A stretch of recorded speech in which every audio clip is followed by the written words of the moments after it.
Hello friends, അപ്പോൾ ഇന്നും ഒരു ലഞ്ച് കോംബോ ആണ് കേട്ടോ ഞാൻ പ്ലാൻ ചെയ്തിരിക്കുന്നത്. അപ്പോൾ അതിനേക്ക് വേണ്ടിയിട്ട് ഞാനിതാ മുരിങ്ങയില കറി വെച്ചിരിക്കുകയാണ്. നാളികേരം അരച്ച് കറി വെച്ചിരിക്കുകയാണ് മുരിങ്ങേൻ്റെ ഇല. എല്ലാവരും ഇതുപോലെയാണ് വെക്കുന്നതെന്ന് നോക്കി നോക്കൂ, ഇല്ലെങ്കിൽ ഇതുപോലെ ഒന്ന് വെച്ച് നോക്കൂ. നല്ല സൂപ്പർ ടേസ്റ്റ് ആട്ടോ ഇങ്ങനെ വെച്ച് കഴിഞ്ഞാൽ. അപ്പോൾ നമുക്ക് നോക്കാം എന്തൊക്കെയാണ് മുരിങ്ങയില കറി വെക്കാൻ വേണ്ടിയിട്ട് ആഡ് ചെയ്തതെന്ന്. ഒന്ന് രണ്ട് ടിപ്പ് കൂടെ ഞാൻ പറഞ്ഞു തരാം കേട്ടോ. ഓക്കെ, മുരിങ്ങേൻ്റെ ഇല വാഷ് ചെയ്യുമ്പോൾ ഉണ്ടാകുന്ന ഒരു എളുപ്പവഴി. ഓക്കെ, അപ്പോൾ എൻ്റെ ചാനൽ സബ്സ്ക്രൈബ് ചെയ്യാത്തവരൊന്നും എൻ്റെ ചാനലൊന്ന് സബ്സ്ക്രൈബ് ചെയ്ത് എന്നെ സപ്പോർട്ട് ചെയ്യണേ.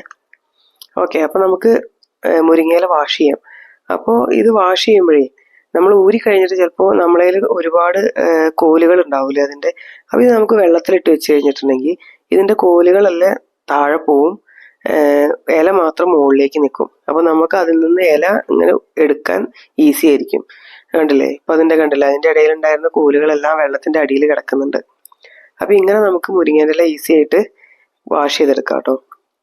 അപ്പോൾ ഞാനത് വാഷ് ചെയ്ത് വെച്ചു. അപ്പോൾ അതിന് വേണ്ട ആവശ്യമായ പരിപ്പ് ഞാൻ വേവിച്ച് വെച്ചിട്ടുണ്ട്. ഇത് പരിപ്പ് ഒറ്റയ്ക്ക് വേവിക്കണം, ഒരിക്കലും പരിപ്പും മുരിങ്ങേൻ്റെ ഇലയും കൂടെ ഒരുമിച്ചിട്ട് വേവിക്കരുത്. അങ്ങനെ വേവിച്ച് കഴിഞ്ഞാൽ പരിപ്പ് വേവില്ല കേട്ടോ, പരിപ്പ് കുക്കാവില്ല, മനസ്സിലായില്ലേ? അപ്പോൾ പരിപ്പ് സെപ്പറേറ്റ് കുക്ക് ചെയ്യണം. അപ്പോൾ ഞാനത് കുക്ക് ചെയ്ത് വെച്ചിട്ടുണ്ട്. അപ്പോൾ അതിലേക്ക് ഞാൻ മുരിങ്ങയില ആഡ് ചെയ്യണം. അപ്പോൾ ഇതെന്താന്ന് വെച്ചാൽ ഈ മുരിങ്ങയില ഇന്നലെ പൊട്ടിച്ച് വെച്ചതാണ്.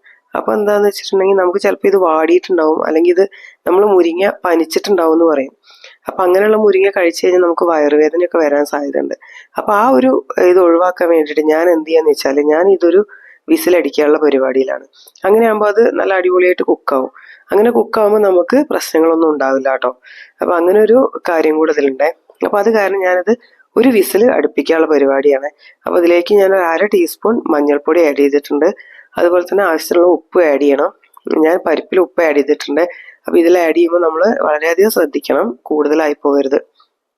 അപ്പോൾ ഇതിന് ഞാൻ ഒരു വിസിലടിക്കാൻ വേണ്ടിയിട്ട് വെക്കുകയാണ് കേട്ടോ. ഇതിലേക്ക് ഞാൻ ഒരു 1/2 ഗ്ലാസ് വെള്ളം കൂടെ ഒഴിച്ചു കൊടുക്കുന്നുണ്ട് കേട്ടോ. എന്നിട്ടിത് വിസിലടിക്കാൻ വെക്കുകയാണ്. ആ സമയം നമുക്ക് എന്ത് ചെയ്യാന്ന് വെച്ചാൽ നമുക്ക് നാളികേരം നമുക്ക് വേണ്ടത് റെഡിയാക്കി എടുക്കാം. അപ്പോൾ നാളികേരത്തിലേക്ക് എന്തൊക്കെ ആഡ് ചെയ്യുന്നത് ഞാൻ കാണിച്ചു തരാം.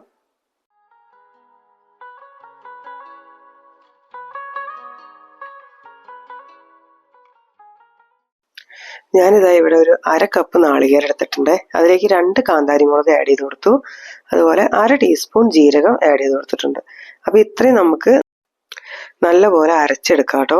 അപ്പോൾ ഇതിലേക്ക് ഒരു 1/2 ഗ്ലാസ് വെള്ളം ഞാൻ ഒഴിച്ചു കൊടുക്കുന്നുണ്ട്. ഒരുപാട് വെള്ളം ഒഴിച്ച് അരയ്ക്കുന്നില്ല. അപ്പോൾ ഇതാ എൻ്റെ കുക്കർ ഞാൻ തുറക്കുകയാണ്. ഒരു വിസിലടിച്ച കുക്കറാണ്. അപ്പോൾ കണ്ടില്ലേ, ഇലയൊക്കെ നല്ലപോലെ കുക്കായിട്ടുണ്ട്. ഇങ്ങനെ ചെയ്യുമ്പോൾ നമ്മൾ ടേസ്റ്റ് വ്യത്യാസം വരുന്നൊന്നും വിചാരിക്കരുത്. ഒരിക്കലും ഇല്ല, മുരിങ്ങേൻ്റെ ഇലയ്ക്കൊന്നും ഒരു ടേസ്റ്റ് വ്യത്യാസം വരില്ല. നല്ല അടിപൊളി കറിയായിരിക്കും കേട്ടോ.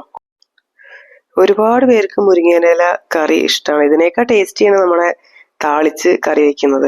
അപ്പോൾ ഞാനിവിടെ നാളികേരം ഒഴിച്ചു കൊടുത്തിട്ടുണ്ട്. അപ്പോൾ നാളികേരത്തിൻ്റെ ജാറിലേക്ക് കുറച്ച് വെള്ളം ഒഴിച്ചിട്ട് നമുക്ക് അതും കൂടെ ഇതിലേക്ക് ഒഴിച്ചു കൊടുക്കാം. എന്നിട്ട് നല്ലപോലെ തിളപ്പിച്ചെടുക്കാം കേട്ടോ. അതിനുശേഷം നമുക്കിത് വറവിടണം. അപ്പോൾ നമ്മൾ മുരിങ്ങയിലക്കറിയിൽ വറവിടുന്നത് എന്താണെന്ന് വെച്ചിട്ടുണ്ടെങ്കിൽ ചെറിയുള്ളിയാണ്. അപ്പോൾ അത്യാവശ്യം നന്നായിട്ട് ചെറിയുള്ളി എടുക്കണം. കടുകൊന്നും വേണ്ട, ചെറിയുള്ളി വറ്റൽമുളകും നമുക്ക് വറവിടാം ഇതിലേക്ക്.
അപ്പോൾ ഇതാ എൻ്റെ കറി നല്ലപോലെ വെട്ടി തിളയ്ക്കുന്നുണ്ട് കേട്ടോ. അപ്പോൾ ഞാൻ ഇതിലേക്ക് വറവിടാൻ ആവശ്യമായ ചെറിയുള്ളി എടുത്തിട്ടുണ്ട്. അപ്പോൾ അതാ ഇത്രയും ചെറിയുള്ളിയാണ് ഞാൻ എടുക്കുന്നത്. ഇത് നല്ലപോലെ അരിഞ്ഞ് 2 ടേബിൾ സ്പൂൺ വെളിച്ചെണ്ണയിലാണ് ഞാൻ വറവിടുന്നത്.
ഇത് തുറന്നു നോക്കുമ്പോഴേ നല്ല സ്മെല്ല് വരുന്നുണ്ട് കേട്ടോ കറിയുടെ. അപ്പോൾ ഈ കറീൻ്റെ ഏറ്റവും ബെസ്റ്റ് കോമ്പിനേഷൻ എന്താണെന്ന് വെച്ചിട്ടുണ്ടെങ്കിൽ മോരാണ് കേട്ടോ. മുരിങ്ങയും മോരെന്ന് കേട്ടാൽ എത്ര പേരുണ്ട് ഇവിടെ. അപ്പോൾ നമുക്ക് ചോറിലേക്ക് മുരിങ്ങയിലക്കറിയും മോരും കൂട്ടി കഴിക്കാൻ നല്ല സൂപ്പർ ടേസ്റ്റാണ്. അപ്പോൾ എല്ലാവരും ഇതൊന്ന് ട്രൈ ചെയ്ത് നോക്കുക. നല്ല അടിപൊളി കോമ്പിനേഷനാണ്. ഞാൻ പറയാൻ കാരണം എന്താണെന്ന് വെച്ചാൽ ഇവിടെ ഒരുപാട് പേര് ഇങ്ങനെ കഴിച്ചിട്ടില്ല എന്ന് പറയുന്നത് കേട്ടു. അപ്പോൾ അത് കാരണമാണ് ഞാനിതൊന്ന് ട്രൈ ചെയ്യാമെന്ന് വിചാരിച്ചത് കേട്ടോ. ഇതിൻ്റെ കൂടെ 2 പപ്പടവും കൂടെ കൂട്ടി കഴിച്ചു നോക്കുക. അതുപോലെ ചെറുപയറിൻ്റെ തോരൻ വെക്കുകയാണെങ്കിൽ അതും ഇതിലേക്ക് നല്ല ഒരു കോമ്പിനേഷനാണ്. അപ്പോൾ എല്ലാവരും ട്രൈ ചെയ്തിട്ട് അഭിപ്രായം പറയണേ. താങ്ക്